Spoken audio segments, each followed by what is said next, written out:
Before he became the most talked about political figure in Pakistan, before the controversies, the protests, and the arrests, Imran Khan was simply a boy from Lahore with a dream. A dream that would take him from the lush fields of Atchison College to the grand stadiums of the world, ultimately engraving his name in history as one of cricket's greatest legends. Born on October 5, 1952, in an affluent Pashtun family, Imran Ahmed Khan Niazi was raised with privilege, discipline, and a strong sense of ambition.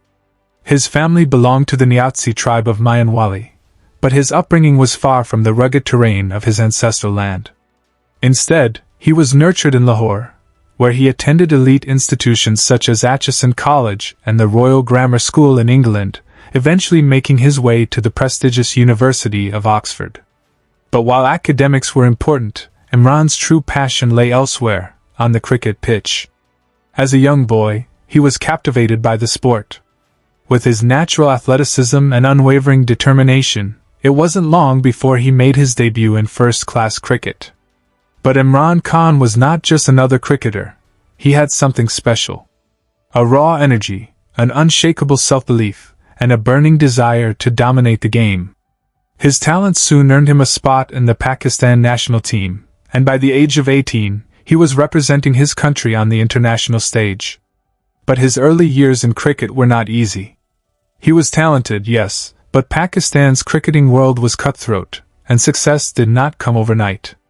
However, Imran was not one to back down from a challenge. He honed his skills, developed his bowling technique, and trained relentlessly, transforming himself from an average medium pacer to one of the fastest bowlers in the world.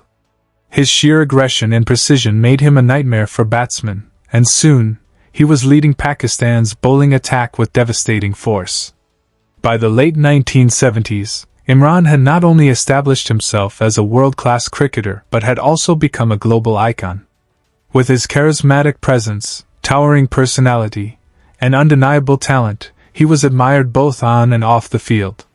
Whether it was his reverse swing that left batsmen clueless or his commanding presence as an all-rounder, Imran Khan was the very embodiment of cricketing excellence. Throughout the 1980s, Imran continued to rise, gaining respect not only as a fierce competitor but also as a leader. He had become the backbone of Pakistan's cricket team, a captain whose mere presence on the field inspired confidence.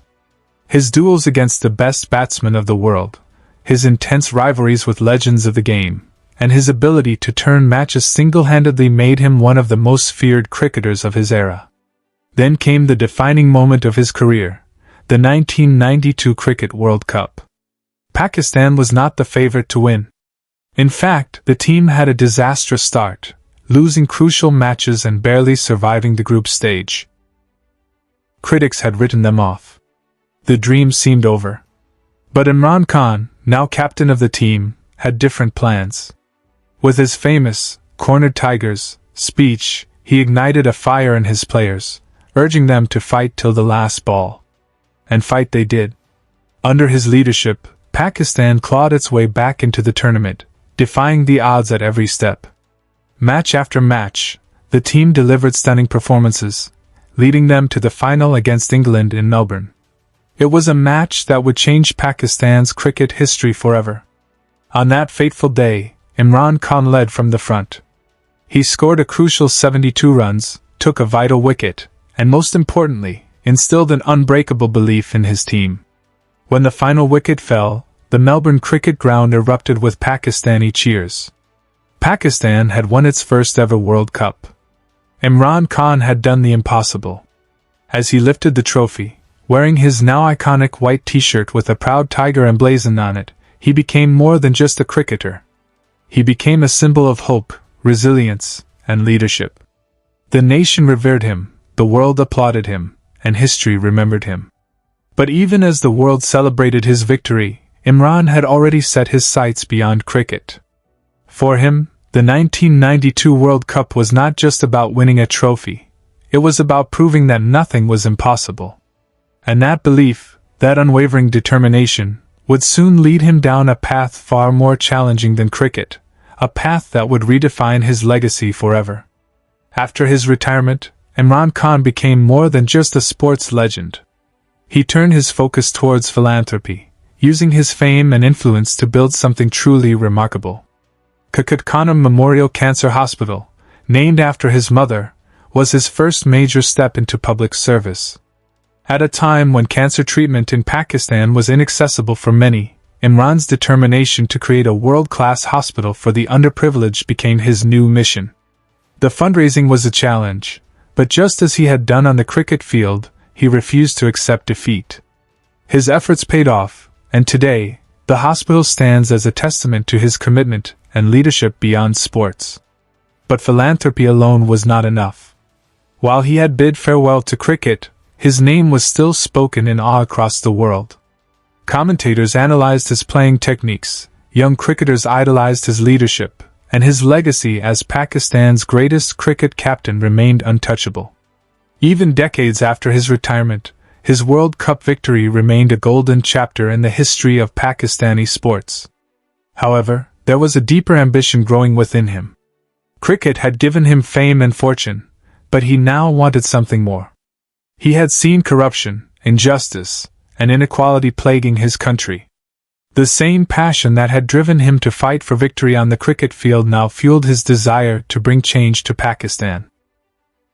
It was no longer just about trophies or personal achievements. Imran Khan was ready for a much bigger game. He was no longer the cricketing hero lifting the World Cup trophy. He was about to step into a new battlefield, one filled with politics, power struggles, and the harsh realities of governance. A battlefield where victories were not celebrated with trophies but with reforms, policies, and the hopes of millions. And as history had already shown, Imran Khan was never one to walk away from a challenge. After conquering the world of cricket and establishing himself as a philanthropist, Imran Khan embarked on a journey that would prove to be far more turbulent than anything he had faced before: politics. It was the mid-1990s, and Pakistan was riddled with corruption, economic instability, and a broken system that seemed beyond repair. Imran, who had always been vocal about justice and accountability, decided he would no longer remain a spectator. He wanted to change the system from within. In 1996, Imran Khan founded his political party, Pakistan Tehreek-e-Insaf (PTI), the Movement for Justice. But while he was a national hero on the cricket field, in the political arena, he was just another outsider. Politics in Pakistan was a battlefield dominated by powerful dynasties, where money and influence spoke louder than ideals and vision. And Imran Khan, with his inexperience in governance, was up against the most seasoned political giants. His early years in politics were nothing short of humiliating. In the 1997 general elections, PTI barely made an impact, failing to win a single seat. The same nation that once cheered his name in cricket stadiums now seemed uninterested in his political ambitions. Many dismissed him as a political novice, a dreamer who did not understand the brutal realities of Pakistani politics. But Imran Khan was not one to back down. He spent years tirelessly campaigning, traveling across the country, speaking at rallies, and advocating for a corruption-free Pakistan. However, in a country where feudal lords and industrial tycoons controlled the political landscape, his words often fell on deaf ears. He was mocked in political circles, labeled as an idealist who would never be taken seriously. The media, too, paid him little attention, dismissing him as irrelevant. The early 2000s saw him struggle to keep PTI alive. With little financial backing and an almost non-existent party structure, the journey seemed impossible. He faced personal struggles as well. His marriage to Jemima Goldsmith, a British heiress, became a target of political opponents who accused him of being influenced by Western ideologies. The relentless scrutiny of his personal life, coupled with political failures, made these years some of the toughest in his life. Then, in 2002, a glimmer of hope. The general elections that year saw Imran Khan finally win a seat in the National Assembly.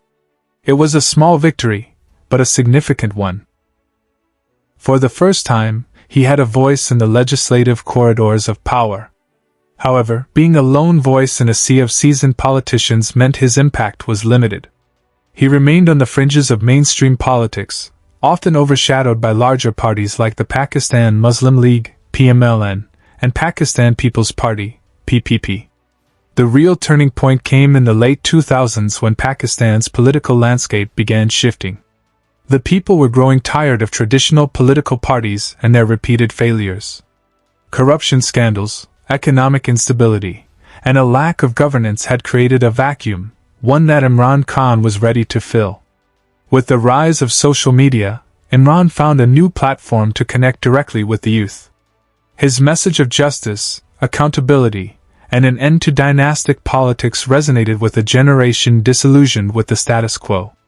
PTI, which had once been a party of political outcasts, now began attracting professionals, young activists, and middle-class voters who wanted real change.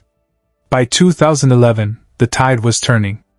Imran Khan's rally at Manari, Pakistan and Lahore was a game-changer. Hundreds of thousands of people gathered to hear him speak, a sight that had never been seen before for a third-party leader. The establishment, the media, and even his rivals could no longer ignore him. Imran Khan was no longer a political nobody. He was a force to be reckoned with. The 2013 general elections were Imran's first true test as a serious political contender. PTI emerged as a major political force, winning a significant number of seats, particularly in Khyber Pakhtunkhwa, KPK, where it formed the provincial government. However, the party fell short of forming the federal government. The Pakistan Muslim League Nawaz, PMLN, won the elections, and Nawaz Sharif returned as Prime Minister. Imran Khan, however, did not accept the results, alleging massive electoral rigging. This period marked the beginning of his aggressive opposition politics. He launched street protests, sit-ins, and rallies, claiming that the elections had been stolen.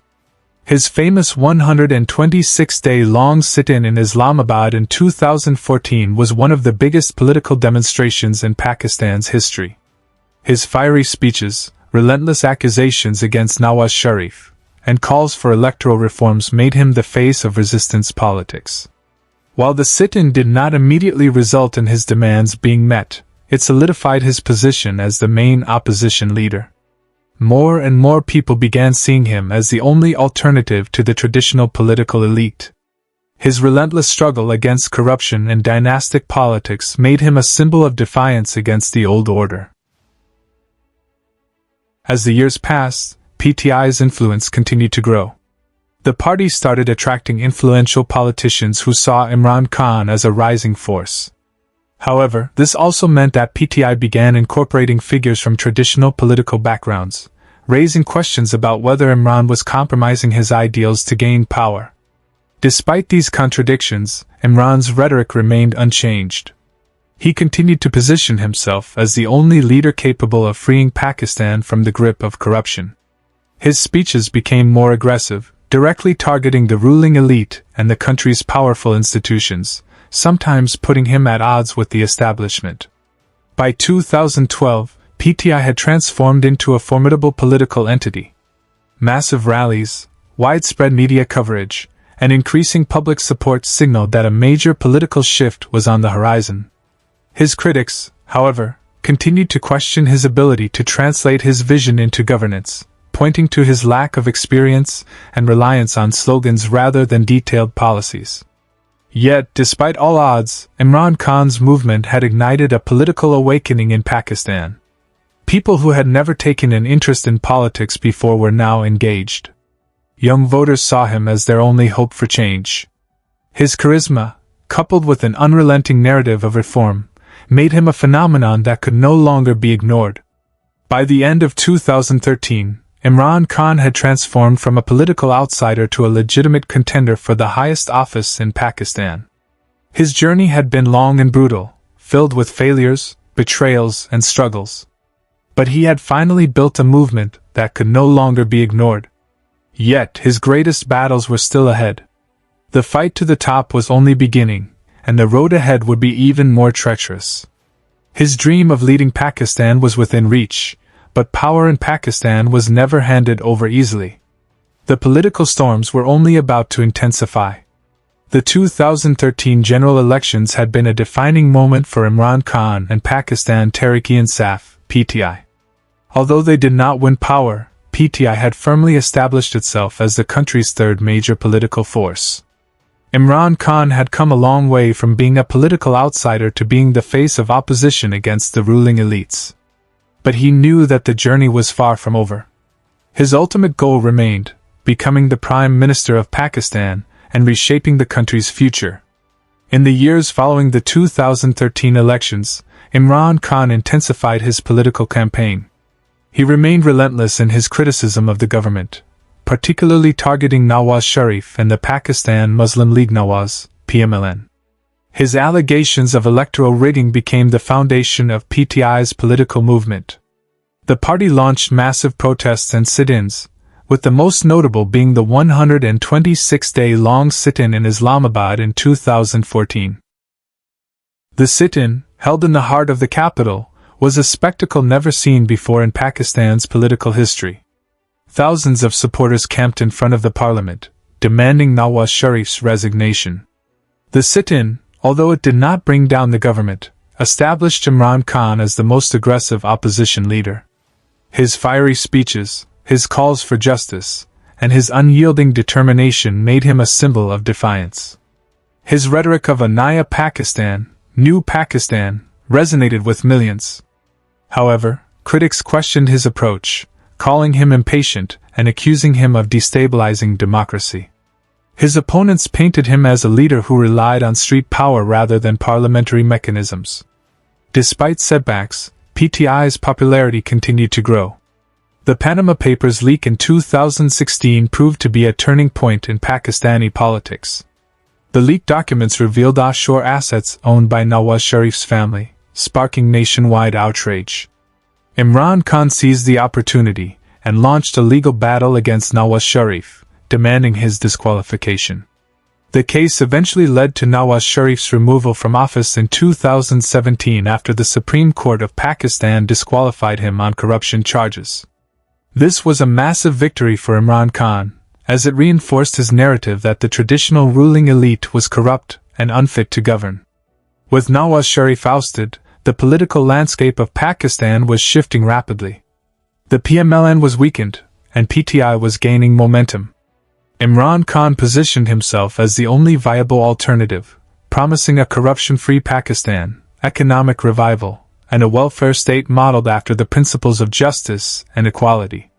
His message found strong support among the youth, the middle class, and overseas Pakistanis who saw him as the country's only hope for real change. As the 2018 general elections approached, PTI's campaign was unlike anything Pakistan had seen before. Imran Khan traveled across the country, addressing massive rallies, energizing crowds, and making bold promises. His charisma was at its peak, and his speeches were filled with conviction.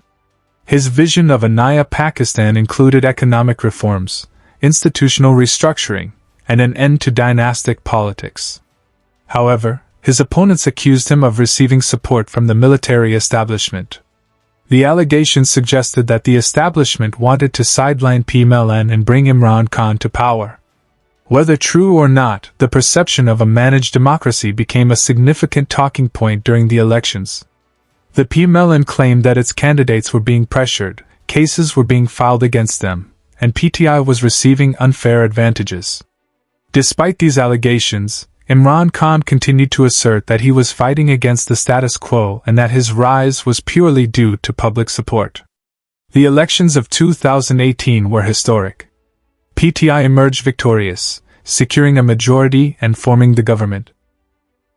Imran Khan had finally achieved what once seemed impossible. He had risen from being a cricketer and philanthropist to becoming the Prime Minister of Pakistan. His victory speech was one of hope and reconciliation. He spoke about unity, about ending corruption, and about building a nation based on the ideals of justice and humanity. His government faced immediate challenges. Pakistan's economy was struggling, with rising debt, a depreciating currency, and a growing fiscal deficit. Imran Khan's promise of turning Pakistan into a welfare state was now being tested against harsh economic realities. His administration sought financial aid from friendly nations like Saudi Arabia and the UAE, while also negotiating a bailout package with the International Monetary Fund (IMF). On the governance front, PTI struggled with policy implementation. Many of its early policies faced resistance from bureaucratic hurdles and political opposition. The media, which had once supported Imran Khan's rise, now started questioning his ability to govern effectively. Critics pointed out his reliance on inexperienced ministers and frequent U-turns on policy decisions. While he justified these as necessary adjustments, they became a major point of contention in political discourse. Despite the challenges, Imran Khan remained confident. He focused on social welfare projects like the PEXELS program, aimed at poverty alleviation, and the Sehat card, providing healthcare to underprivileged families. His government also launched an aggressive anti-corruption campaign, targeting opposition leaders, which further deepened political divisions in the country. His foreign policy approach was also a mix of bold decisions and strategic compromises. He emphasized strong relations with China through the China-Pakistan Economic Corridor (CPC), engaged with the U.S. on Afghanistan's peace process, and attempted to improve ties with India, though tensions over Kashmir continued to escalate. Imran Khan's rise to power was nothing short of dramatic. From a cricketing legend to a political underdog, to the Prime Minister of Pakistan, his journey had been filled with struggles, controversies, and resilience. But while he had achieved his dream of leading the country, the real test had only begun. Running a nation was far more complex than winning an election, and the next few years would determine whether he could truly fulfill his promises or become just another name in Pakistan's turbulent political history. Imran Khan's tenure as Prime Minister from 2018 to 2022 was marked by high expectations, deep political divisions, and an unrelenting series of challenges. His rise to power had been fueled by promises of change, economic stability, and a corruption-free Pakistan. However, as he stepped into office, the reality of governing a complex and deeply entrenched system proved to be a far greater battle than his election campaign. The most immediate challenge was the economy. Pakistan was facing a severe financial crisis, with a mounting fiscal deficit, a declining foreign exchange reserve, and rising inflation. Imran Khan's government had no choice but to seek a bailout from the International Monetary Fund (IMF). The deal came with strict conditions: devaluation of the rupee, increased taxation, and subsidy cuts, all of which placed a heavy burden on the common citizen. The very people who had voted for change now found themselves struggling under economic pressure. His opponents were quick to capitalize on this, accusing him of failing to deliver on his promises of economic prosperity. Amid economic turmoil, Imran Khan attempted to push his vision of a welfare state. His flagship programs, such as the PEXELS initiative, aimed at providing financial assistance to the underprivileged, and the Sehat card, which offered free healthcare to millions, were praised. Yet, his government struggled with effective implementation, and corruption allegations within his own ranks began to emerge. The very accountability drive he had championed now started to be seen as selective, targeting opposition leaders while his own party members remained largely untouched. Foreign policy became another critical battleground. Imran Khan sought to position Pakistan as a key player in regional politics, emphasizing strategic partnerships with China, Saudi Arabia, and Turkey. His efforts to mediate between the US and the Taliban during the Afghan peace process gained international recognition. However, relations with India remained strained, especially after the revocation of Article 370 in Jammu and Kashmir. Khan's fiery speeches against Indian Prime Minister Narendra Modi made headlines, but they did little to alter the ground realities of the Kashmir dispute. One of his biggest diplomatic tests came with Pakistan's balancing act between China and the West. While China remained a crucial economic partner, the West, particularly the US, grew wary of Pakistan's growing ties with Beijing. This delicate balancing act became more complicated when the Biden administration took office and relations between the two countries became increasingly transactional. Khan's rhetoric against the West, particularly in his later years, fueled speculation that he was aligning Pakistan closer to China and Russia. Back home, his confrontational approach toward political opposition and state institutions led to escalating tensions. His government aggressively pursued corruption cases against rival politicians, which the opposition labeled as political victimization. The media landscape also shifted, with increasing censorship and suppression of dissenting voices. Journalists critical of his government faced intimidation, and press freedoms began to shrink, an ironic turn of events for a leader who had once positioned himself as a champion of free speech. Perhaps the most significant challenge of his tenure was his relationship with Pakistan's powerful military establishment. Initially, Imran Khan was seen as the preferred candidate of the establishment, but over time, cracks began to appear. Disagreements over key appointments, governance strategies, and foreign policy decisions led to a growing rift. His refusal to follow the traditional script of civilian-military relations put him in direct conflict with the very forces that had once been perceived as his backers. By 2021, the situation had worsened. The economy continued to struggle, inflation soared, and public discontent was growing. His handling of the COVID-19 pandemic was met with mixed reactions. While his smart lockdown strategy was praised for minimizing economic damage, the vaccination rollout and healthcare infrastructure remained under strain. Political alliances began to shift, and murmurs of discontent within his own party started surfacing. The final blow came in early 2022 when opposition parties united against him. A no-confidence motion was tabled in Parliament, and despite his desperate attempts to block it, the numbers were against him. His last-ditch effort to dissolve the National Assembly was overturned by the Supreme Court, and on April 10, 2022, Imran Khan became the first prime minister in Pakistan's history to be removed through a no-confidence vote. His ousting was met with mass protests from his supporters, who believed he had been the victim of a foreign conspiracy. Imran Khan himself claimed that the U.S. had played a role in his removal, citing his independent foreign policy decisions as the reason. However, his opponents dismissed these allegations as baseless and accused him of trying to deflect from his failures. Despite losing power, Imran Khan did not fade into the background. His removal only fueled his political resurgence. His rallies grew larger, his rhetoric became even more aggressive, and his popularity surged among those who saw him as a leader who had been unfairly removed. His battle for political survival was far from over, and his journey would take even more dramatic turns in the years to come. The removal of Imran Khan from office in April 2022 did not mark the end of his political journey. It only ignited a new, more intense chapter of his life. His ousting, which he labeled a foreign conspiracy, fueled a wave of protests across Pakistan. Thousands of his supporters took to the streets, chanting slogans against what they believed was a manufactured political maneuver orchestrated by internal and external forces. Imran Khan, refusing to accept defeat, vowed to fight back with full force. In the months that followed, Khan launched an aggressive political comeback. His speeches became more defiant, directly targeting the establishment, judiciary, and his political opponents. He accused them of working together to suppress his party and silence his voice. Despite being out of power, his popularity soared. His rallies drew massive crowds, and his digital outreach on social media platforms strengthened his base, especially among the youth. As he intensified his anti-establishment rhetoric, the state's response became harsher. Legal troubles started piling up. Cases of corruption, sedition, and terrorism-related charges were filed against him. His defiance in attending court proceedings and his public confrontations with law enforcement agencies turned every hearing into a media spectacle.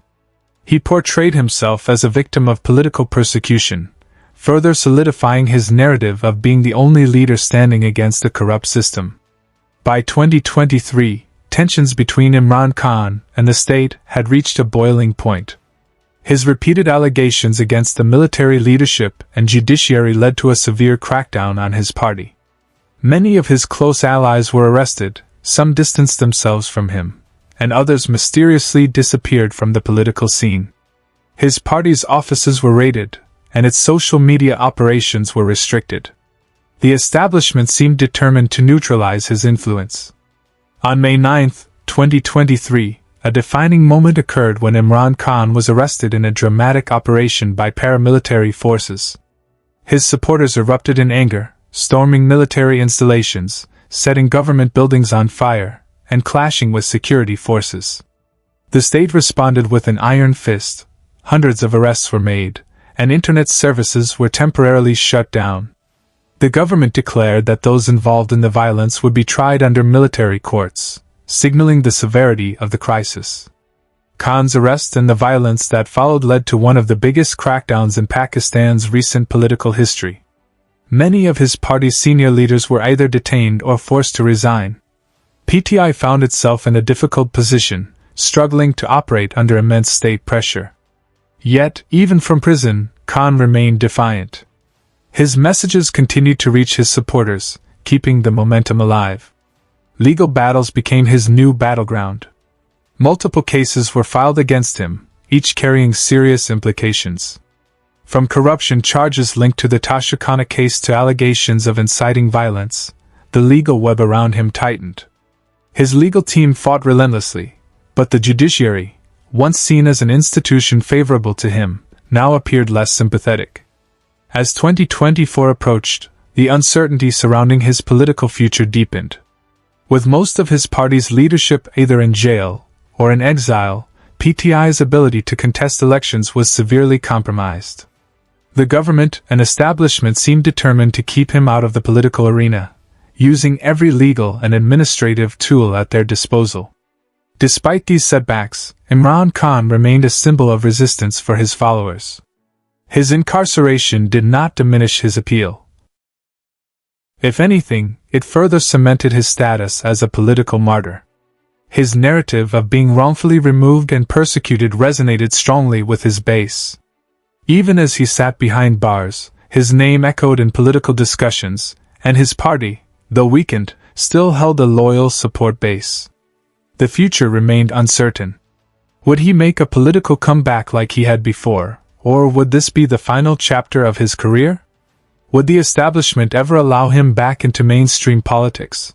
Or was he destined to remain a controversial figure in Pakistan's turbulent political history? One thing was certain, Imran Khan's story was far from over, and whatever lay ahead would be another gripping chapter in his extraordinary life.